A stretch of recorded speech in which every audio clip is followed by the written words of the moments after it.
Bueno, vamos a empezar con la ceremonia. Eh, Profesor David Sulmont, jefe del Departamento de Ciencias Sociales, profesora Fanny Muñoz, decana de la Facultad de Ciencias Sociales, profesor Oscar Dancourt, profesor a cargo del discurso de apertura del año académico, profesores, estudiantes, amigos y amigas. Bienvenidos a esta ceremonia de apertura del año académico 2024. Se trata de un rito importante que marca el inicio oficial de las actividades lectivas de la facultad. Se trata también de un momento de encuentro que tiene particular valor este año en que celebramos los 60 años de la creación de nuestra querida facultad. Empezamos entonces esta ceremonia con un pequeño video, ¿no? Una pastilla de un video más largo que se está elaborando a propósito de los 60 años de la facultad. Margarita Romero, toma uno.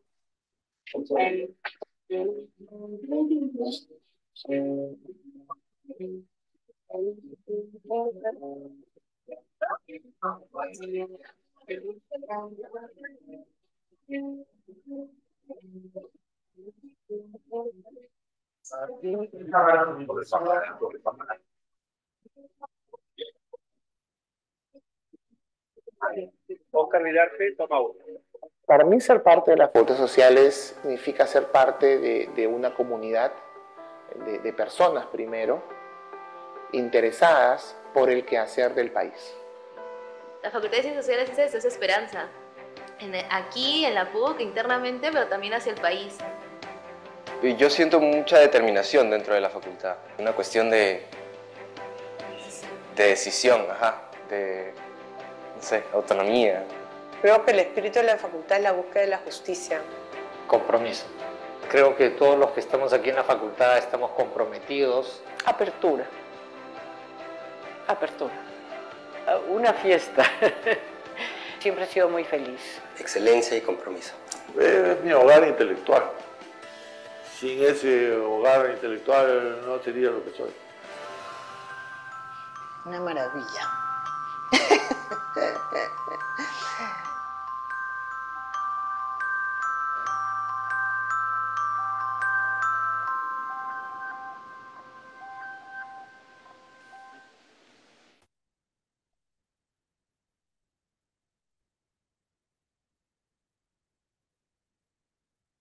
Bueno, esta es una primera de varias pastillas que van a ser un video más largo y que vamos a ir presentando poco a poco conforme va transcurriendo este año tan especial.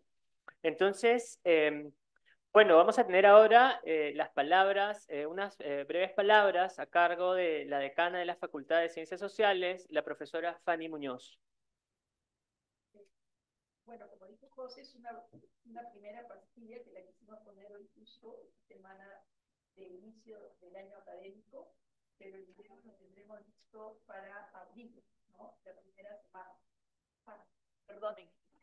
Sí, el video lo tendremos listo la primera semana de abril. Entonces, y justo los que están acá también queremos que sean parte de este video.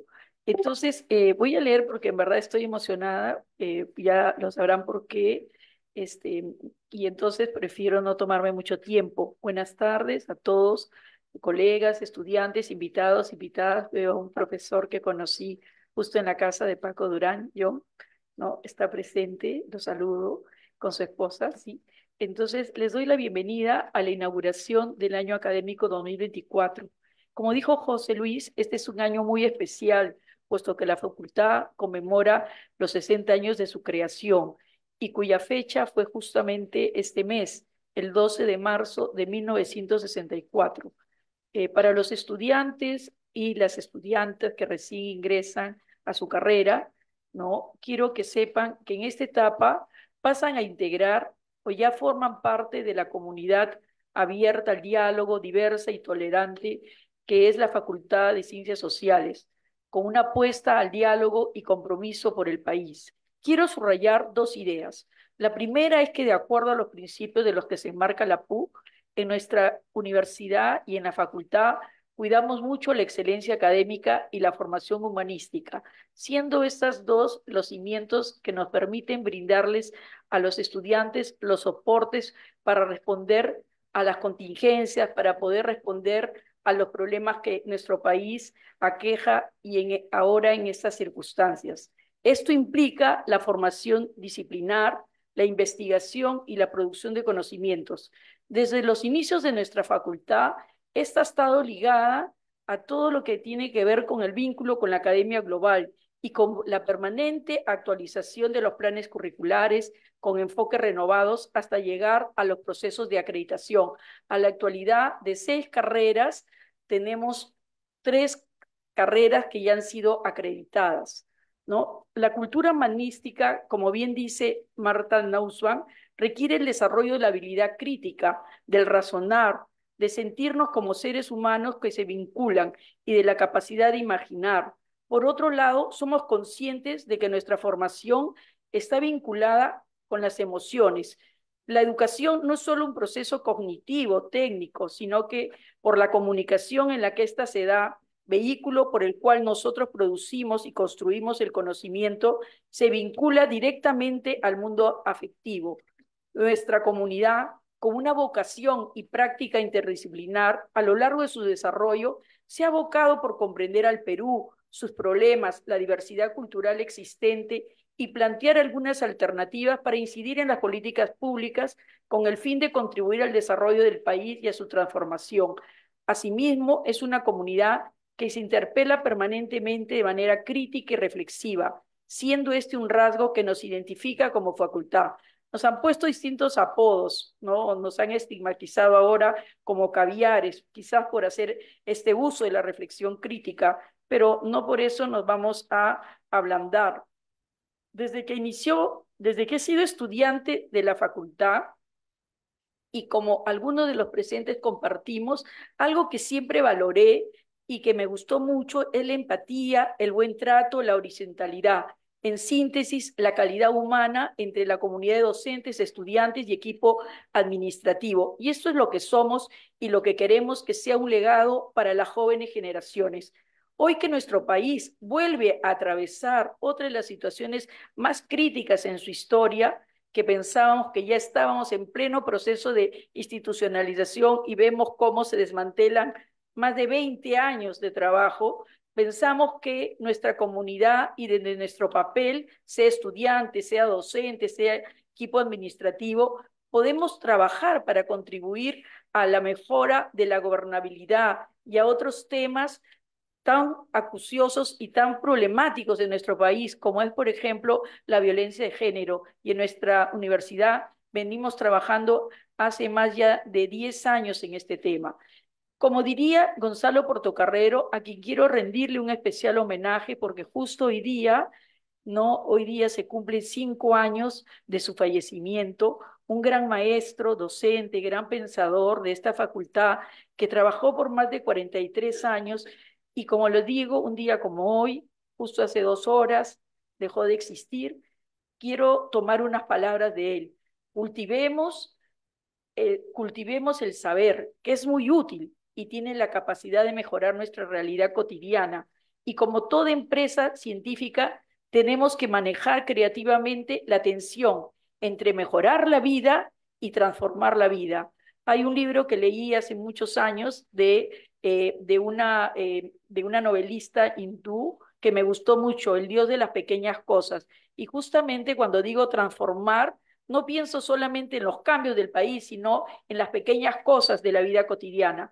Ya les daremos a conocer las distintas actividades de los 60 años. Ya no pude convocar a todos. Hoy día se ha dado como un acto simbólico la inauguración del mural y atendiendo a las necesidades de los estudiantes, vamos a trabajar en configurar nuestro espacio de la comunidad e identidad que tanto han reclamado los estudiantes a lo largo de estos 2 años. Es un proceso lento, pero vamos a hacerlo efectivo prontamente. Finalmente, quiero decirles y convocarles a todos a que participemos de esas actividades, que trabajemos y que no nos amilanemos ante la crisis del país, porque no es no es una crisis nueva, sino que ya hemos pasado por otras. Y entonces con estas palabras quiero dar también inicio y desearles buenas vibras para este año académico. Sí.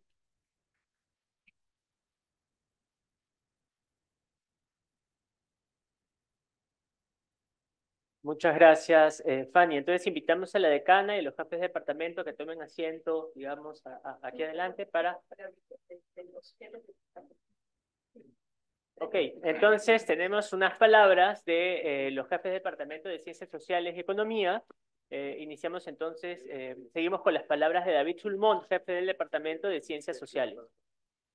Bien, muy buenas tardes. Yo pregunté si tenía que decir algo y me dijeron que no, pero bueno, siempre muy contento de acompañar a Fanny, que ahora es decana, amiga de tantos años, y que justo inaugura su decanato en este año tan significativo para nuestra universidad y para nuestra facultad. Quiero desearle los mejores éxitos y felicitarla además nuevamente por su elección y que está inaugurando su gestión con este acto tan importante.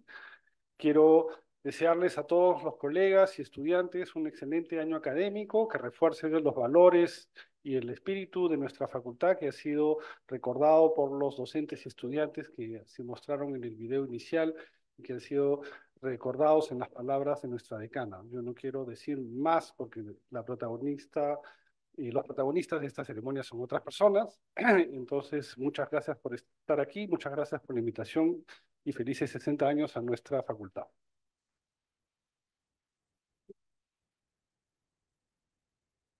Muchas gracias, David. Escuchamos entonces al jefe del Departamento de Economía, el profesor Gabriel Rodríguez. Buenas tardes con todos. Es muy grato estar aquí. Veo el auditorio lleno, lo cual me da muchísimo gusto. Gracias por estar acá. Feliz aniversario para la facultad. Es un año especial. Coincide con el inicio de la gestión de Fanny, a la cual ya le hemos deseado bastante fuerza y éxitos. Y bueno, lo único que me queda decirles es bienvenidos al nuevo semestre 2024-1, que todo nos vaya bien, como universidad, como facultad, como departamentos, ¿ok? Solo eso, muchas gracias. Muchas gracias, Gabriel. Entonces invitamos a la decana y a los jefes de departamento a tomar asiento dentro del público.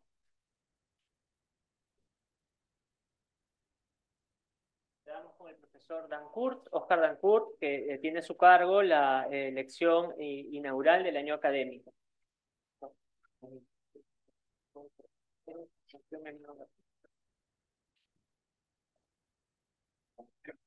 Funciona.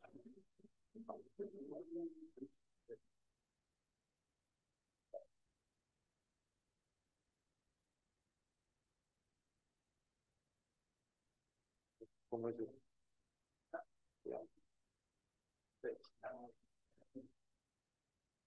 Bueno, buenas tardes con todos. Es un gusto para mí dar esta charla. Agradezco a la decana por haberme invitado.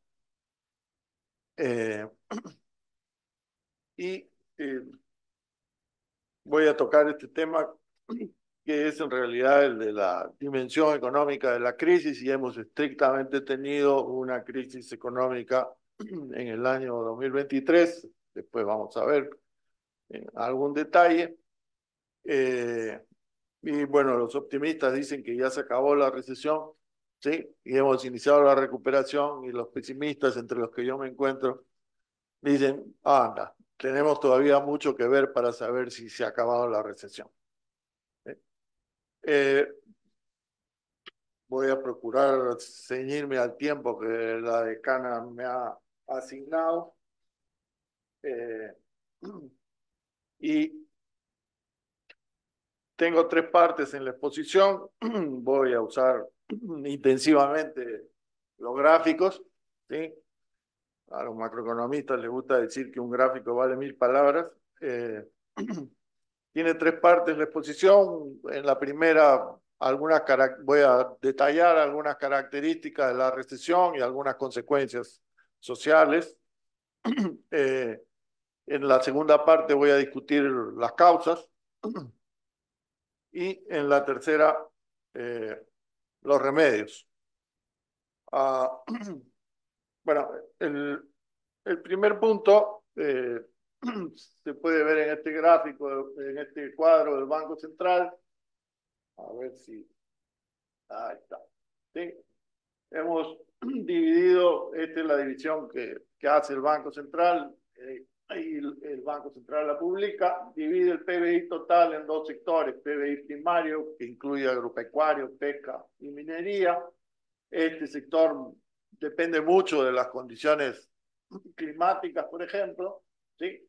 Y el resto de la economía, que es en verdad la actividad económica urbana, el Banco Central la denomina PBI no primario, y ahí están las industrias, las actividades que conforman la economía urbana de las 26, 27 ciudades del país.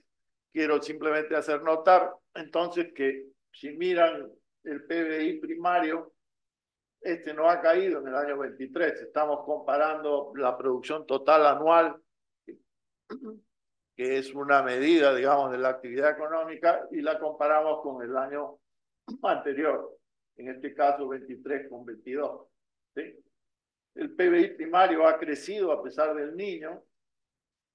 La actividad agropecuaria ha recibido un impacto fuerte del Niño. La pesca también. La pesca incide sobre la manufactura primaria. Aquí están las fábricas de harina de pescado y aquí está, digamos, la pesca propiamente dicha. Pero como ha crecido la minería metálica, hay una nueva mina que ha entrado en operación, que ya Beco, el total del sector primario se ha expandido. ¿Sí? La recesión en verdad se ha concentrado en la economía urbana. El PBI no primario es el que cae. Esto es el 80% del total y ahí está, puntos más, puntos menos,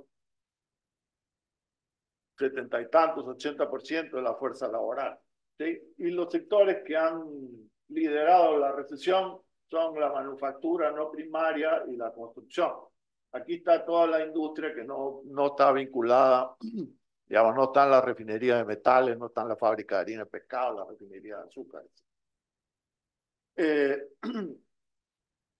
Y en la ciudad, en este sistema de ciudades que conforma la economía urbana, tenemos pues que los servicios, en ese caso normalmente representan 2/3 partes del PBI total. ¿Sí?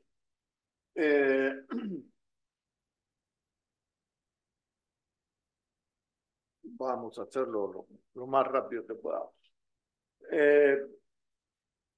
Esto presenta la tasa de crecimiento del PBI no primario desde el año 50. La facultad se fundó aquí. Aquí tenemos 70 años de recesiones y autos.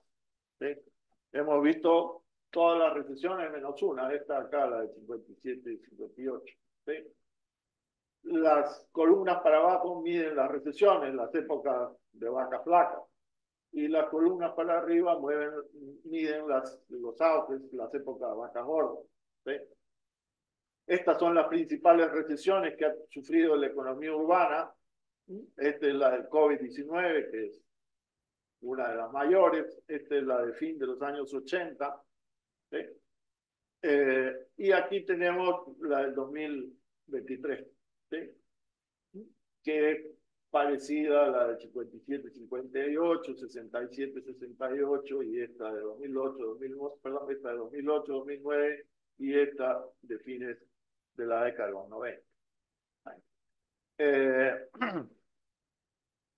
Normalmente, todos saben, pero lo repito por si acaso, las economías capitalistas, las economías de mercado, tienen estas fluctuaciones, expansiones y contracciones que llamamos auges y recesiones, épocas de vacas gordas y vacas flacas. ¿Sí?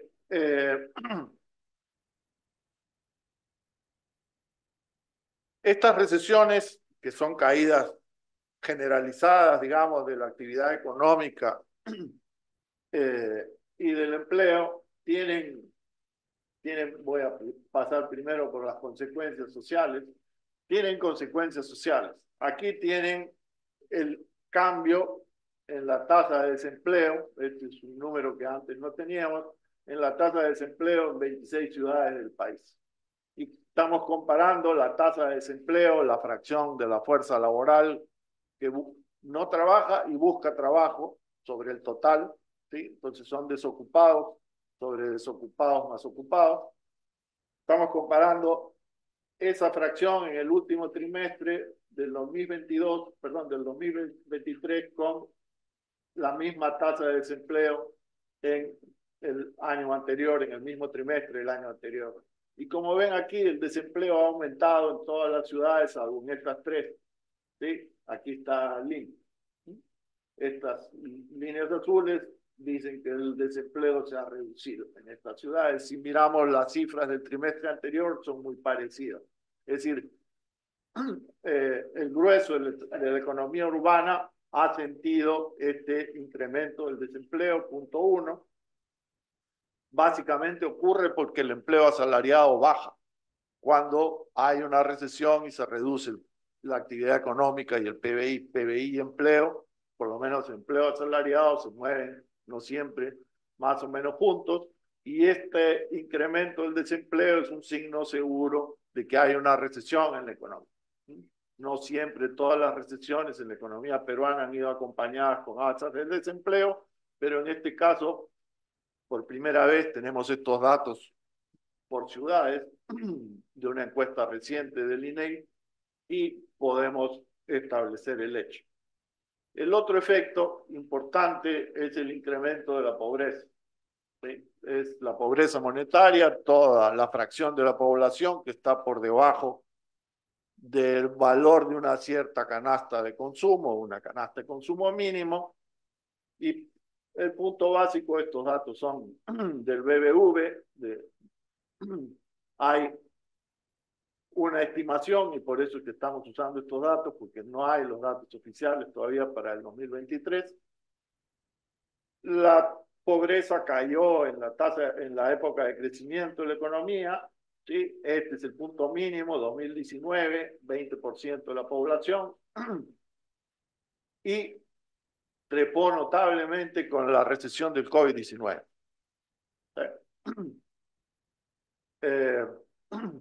No están los datos aquí, pero una buena parte del incremento de la pobreza ocurrió en las ciudades. Con la reactivación posterior al COVID, básicamente el año 21 y una parte del 22, la pobreza volvió a bajar, pero con la inflación y la recesión del 2023 y 2022 ha vuelto a subir. Y aquí los datos que yo he revisado básicamente indican que el grueso, más del 85% del incremento de la pobreza ha ocurrido básicamente en las ciudades, ¿no? Entonces, el punto básico es que estas fluctuaciones macroeconómicas, estos periodos de vacas gordas y vacas flacas, afectan al conjunto de la población, ¿sí? Y tienen un efecto sobre la vida cotidiana de la gente, ¿sí? Último punto que quiero mencionar, que lo voy a pasar rápidamente, pero no es fácil con los datos originales fechar los inicios y los finales de la recesión, ¿sí? Entonces, el dato original aquí del PBI no primario es el de la línea azul, ¿sí? Y tiene un comportamiento estacional. En el verano el PBI está en su punto bajo y hacia octubre, noviembre, diciembre, en el último trimestre del año está en su punto alto. Entonces, no es fácil chequear cómo y cuándo se inician las recesiones. Y el procedimiento habitual, no voy a ir más allá, se llama el cálculo del PBI desestacionalizado, que es esta línea roja y que parece un promedio, rellena los valles y corta los picos.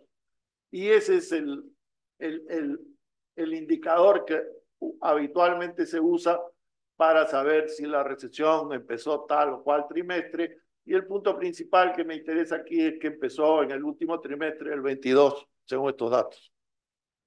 ¿Vale? Es esta columnita de aquí y estas columnitas verdes miden la tasa de crecimiento del PBI desestacionalizado comparando este trimestre con el anterior, cosa que normalmente no se puede hacer con los datos originales. Repito, el punto que me interesa aquí remarcar es que esto no empieza el 23. Y si ven los datos, por ejemplo, de manufactura y construcción, se dan cuenta de que empezó a caer, esos sectores, que son los sectores que han liderado la recesión, empezaron a caer a mitad del 22.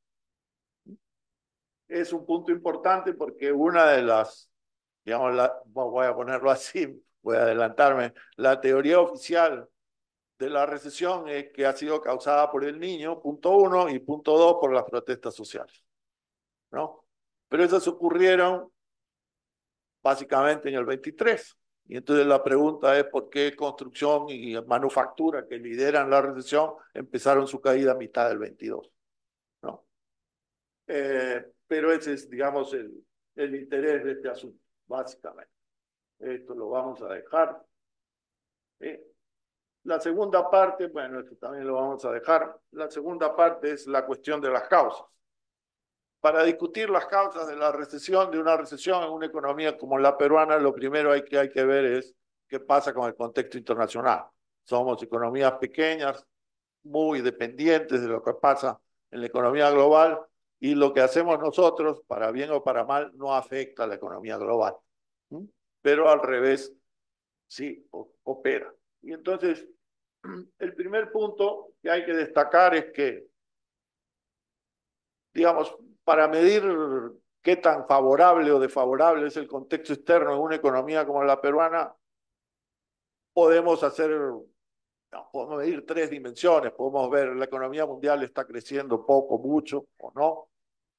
Podemos medir las tasas de interés a nivel internacional, pero seguramente en el caso de la economía peruana, que es una pequeña economía exportadora de materias primas, la dimensión fundamental para saber si el contexto externo nos es favorable o desfavorable es cuáles son los precios de esas materias primas que exportamos. ¿Sí?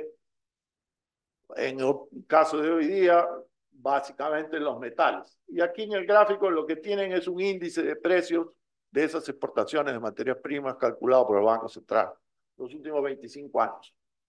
Y lo que tienen es que estamos pues en una cifra recta. Si vamos a juzgar por esta dimensión, diríamos que es el mejor contexto externo que hemos tenido en los últimos 25 años. Pero tenemos una recesión.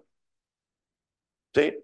Punto 1. Punto 2, si revisan, digamos, los informes del Fondo Monetario o el Banco Mundial de principios de año, van a encontrar pues la hipótesis de que en verdad los precios de los metales iban a caer. Bueno, los nuestros no se han caído. Está clarito que no se han caído, podemos discutir. El oro está por encima de $2.000 la onza, el cobre fluctúa entre $3.75 la libra y $4 la libra. Así que estos son los mejores precios del último cuarto siglo. Vamos. Ese es el primer punto. Mi impresión, después de ver este gráfico, es que efectivamente no hay forma de decir que las fuerzas externas han provocado la recesión. Y entonces hay que buscar las fuerzas internas. ¿Sí? Y ahí hay dos que son muy importantes y sobre las cuales hay, yo diría, poquísima conciencia en el sistema político y en la sociedad civil. Poquísima conciencia, ¿no? Y digamos, el objetivo principal de esta charla es decir, aquí hay dos determinantes básicos de la vida cotidiana de la gente que normalmente no discutimos, salvo, digamos, pues en las clases de macroeconomía, ¿no? Entonces, uno primero es lo que hace el Banco Central, ¿sí? La política monetaria.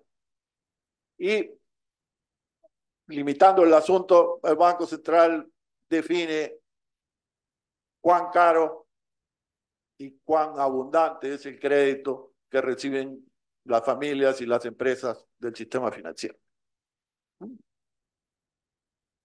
Y aquí en este gráfico, en la línea roja, tienen la tasa de interés del Banco Central, que la medimos en este.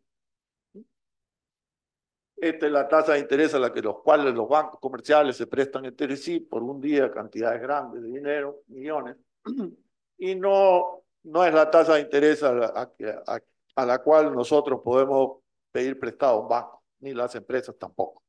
¿Right? Esta tasa de interés ha subido fuertemente a partir del segundo semestre del 2021 y hace unos meses ha empezado a descender muy lentamente, según mi gusto, muy lentamente, demasiado lentamente. ¿Right? Pero es esta subida importante la que me interesa. ¿Y qué ha pasado? Bueno, las tasas que los bancos cobran a las familias, a las personas, a las empresas han subido. Esa es la línea verde. ¿Sí? Esa línea verde la medimos aquí en este eje, son tasas más altas. ¿Sí? Nadie consigue que le presten pues al 3%. ¿Sí? Y estas tasas de aquí son mucho mayores, como pueden ver en este eje derecho. ¿Sí? Entonces, primer impacto, el crédito se ha hecho más caro, crédito en moneda nacional. Segundo impacto, el crédito se ha hecho más escaso. Aquí tienen una medida del volumen de crédito que otorga el sistema financiero a todo el sector privado, empresas, personas, todo. Pero lo dividimos entre el nivel de precios para saber qué cosas se puede comprar, vamos a ponerlo así, cuál es el valor real de ese crédito. Y ven que está bajando sostenidamente. Después discutimos sobre esto, pero esto está bajando sostenidamente. Entonces, primer punto, una política monetaria que frena la economía. Suben la tasa de interés, hacen más caro el crédito y lo hacen más escaso, y eso quiere decir que las firmas y las familias tienen menos dinero para gastar. Prestado, pero para gastar. Segundo factor, el gasto público.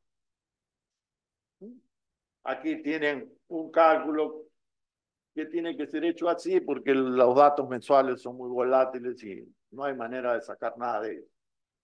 Y que ven que a partir otra vez del segundo semestre del 2021 ese gasto público total, esa es la idea, baja sistemáticamente. ¿Está bien?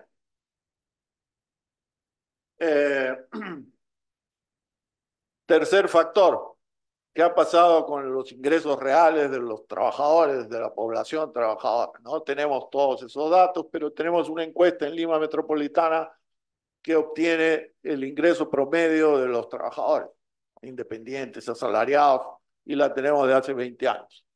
¿Sí? Tenemos datos mensuales, son promedios trimestrales, y podemos sacar punto más, punto menos, cuál es el ingreso real.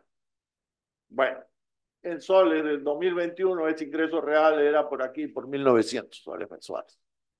Era lo que ese dinero compraba con los precios de 2021. ¿Está bien? Entonces, con eso se cayó notablemente con la crisis del COVID, con la recesión del COVID-19. Básicamente, no solo, pero básicamente el ingreso de independientes, y después ha recuperado un poco. El punto es que hoy día, febrero del 24, estamos 10% por debajo de febrero del 20, antes que empezara el COVID. En los últimos 20 años nunca hemos tenido una caída tan brutal de los ingresos reales. Estas caídas de ingresos reales son típicas de los años 80, cuando la inflación era muy grande. Pero en los últimos 20 años no hemos tenido. Vamos a dejarlo ahí.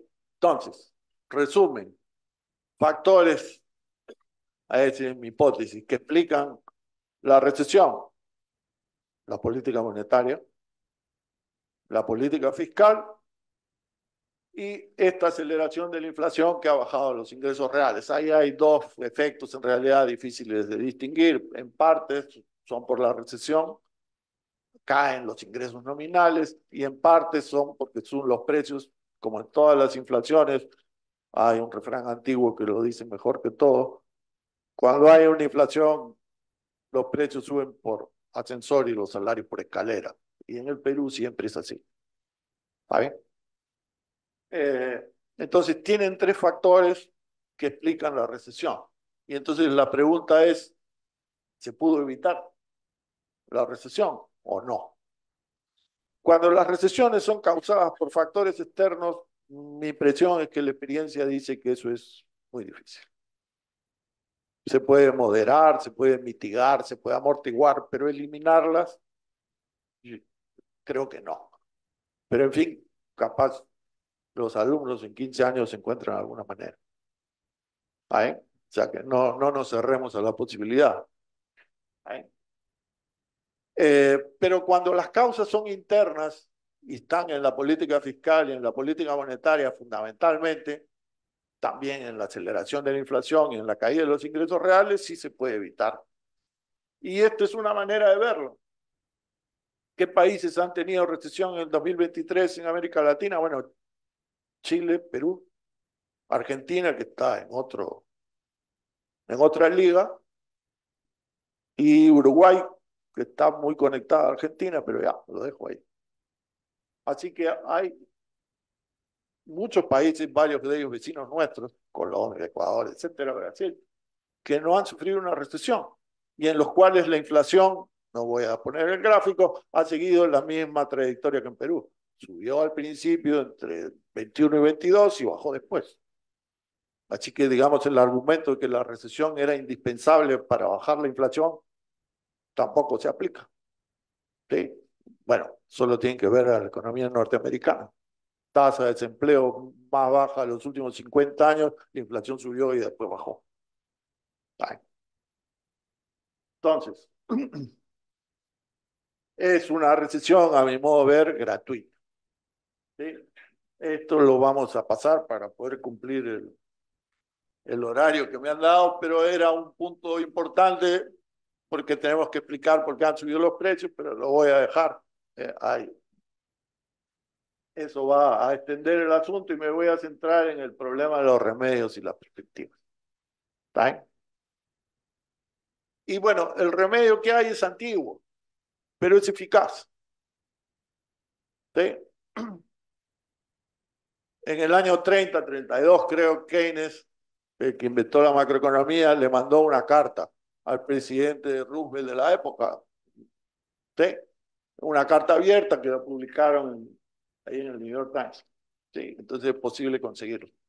¿Sí?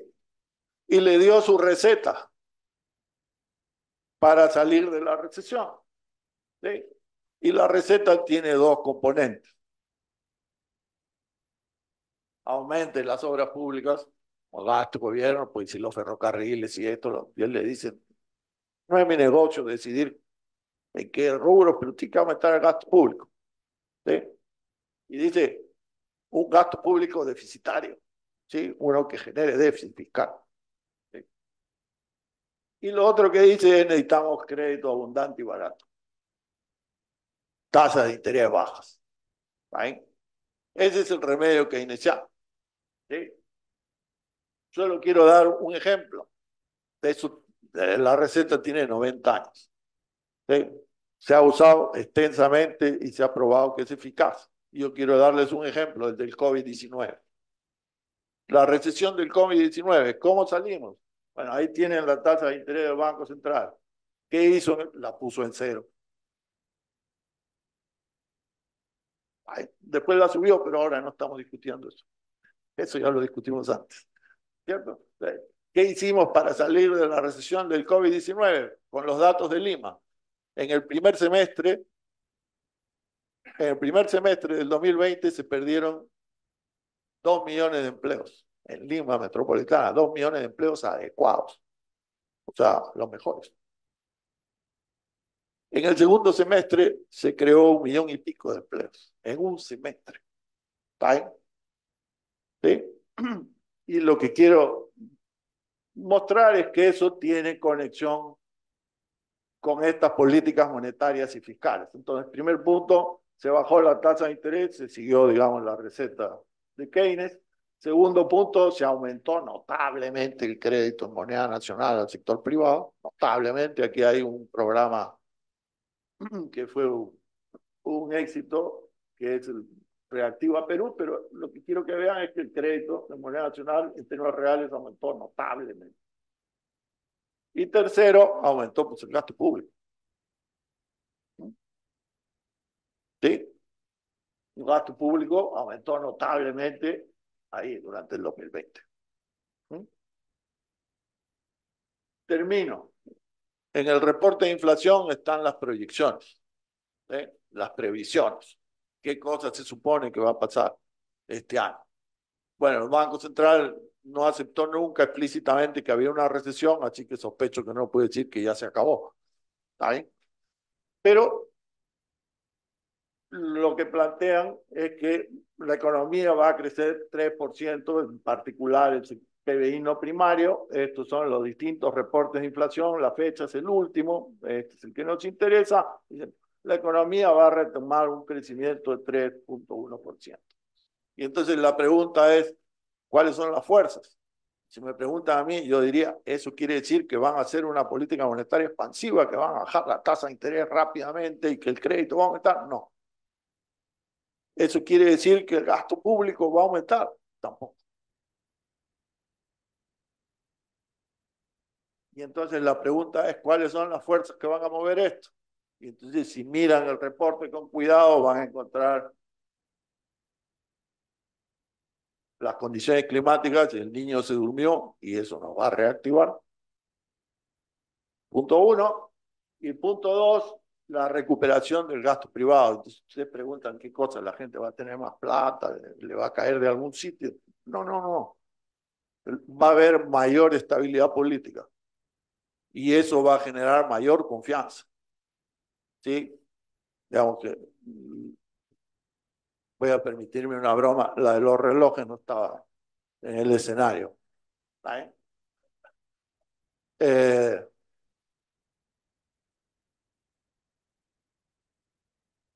Esto es, no hay proyecciones de cuál sería la tasa de interés, salvo esta que es la única que he encontrado del banco BBV, ¿sí? Que tiene una proyección de lo que va a pasar con la tasa de interés. Y desde mi punto de vista, plantea que la tasa de interés va a bajar poco. A fin de año va a estar en 4.25, hoy día está en 6.25. No es que la van a poner en cero. Y el otro asunto que es claro es que tanto el BBV como el reporte de inflación proyectan que el gasto público no va a aumentar, porque el eje va a estar en reducir el déficit. Así que ese gasto público no financiero, si no me equivoco, va a crecer 1% en términos reales según el reporte de inflación del Banco Central. ¿Está? Entonces, eso es lo que yo llamo el remedio de la mano invisible. ¿Está? No sabemos cómo, pero se va a reactivar. Y bueno, el remedio de la mano invisible que quiero plantear, porque pueden ocurrir estas cosas, es que pueden ocurrir no solo cosas malas, sino a veces también buenas, ¿no? Y este es el caso del turismo, que está empezando a recuperar el nivel que tenía. No tengo idea de cuál será el nivel de 2024. Pero lo que quiero decir es que si tienen 1 millón más de turistas y cada uno gasta $2.000, ya tienen un punto del PBI. Y eso ya es un asunto macroeconómico. ¿No? Listo. Gracias por su atención y no dormirse.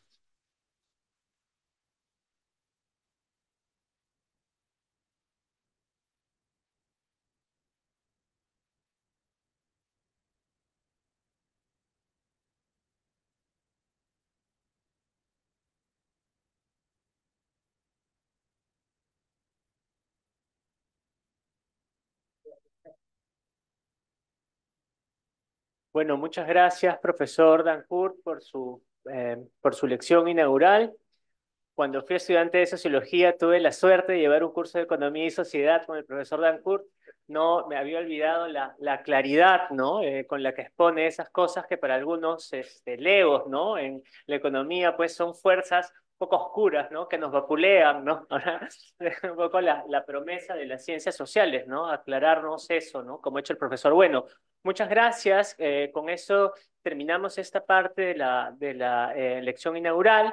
Los invitamos luego al patio donde hay un cóctel para, digamos, poder conversar un poco más, digamos, más ligeramente, más cómodos, ¿sí? Muchas gracias, profesor. Muchas gracias, profesores y profesoras, por haber venido. Nos encontramos entonces en el patio para un cóctel. Gracias nuevamente.